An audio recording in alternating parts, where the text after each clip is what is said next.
Hi, இன்றைக்கு நாங்கள் இந்த வீடியோவில் ஸ்பெஷல் கொத்தொண்டு செய்ய போகிறோம். கோதுமை மாலை கொத்து செய்து எல்லாருமே சாப்பிட்ருப்போம்.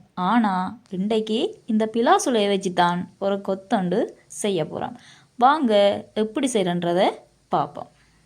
இந்த சுளையில் உள்ள கொட்டையெல்லாம் எடுத்துட்டு இந்த சைஸுக்கு வெட்டி மஞ்சள் தூளும் உப்பு தூளும் போட்டு கிளந்துட்டு நாங்கள் இதில் தண்ணி ஊற்றி அவிய வைக்காமல் புட்டை வைக்கிற மாதிரி அவிச்சு எடுத்துட்டு அதை நல்லாவே ஆற விடணும்.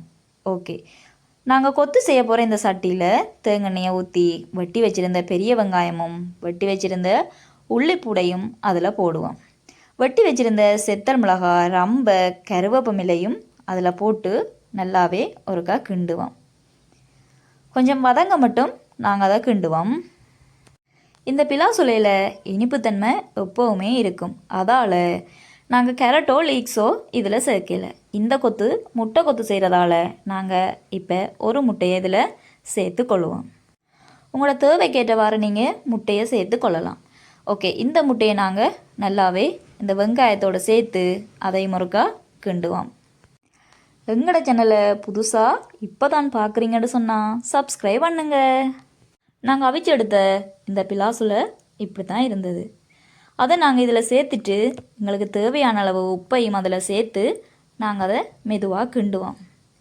எல்லாமே நல்லா சேர மட்டும் அதை ஒருக்கா கிண்டிட்டு நாங்கள் இதை இறக்கி வைப்போம்.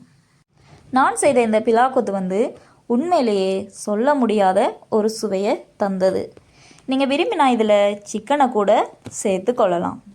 உங்களுக்கும் இப்படி ஒரு சந்தர்ப்பம் கிடைக்கும்னு சொன்னால் இந்த கொத்தருக்கா இப்படி ட்ரை பண்ணி பார்த்துட்டு எப்படி இருக்கும்ன்றதை கமெண்டில் சொல்லுங்கள். ஓகே, இந்த பிலா சுளையில் வித்தியாசமான முறையில் எத்தனையோ விதமான கறிகளை செய்யலாம். அடுத்த வீடியோவில் இன்னொரு கறியில் உங்களை சந்திக்கிறேன். ஓகே, பாய் பாய்.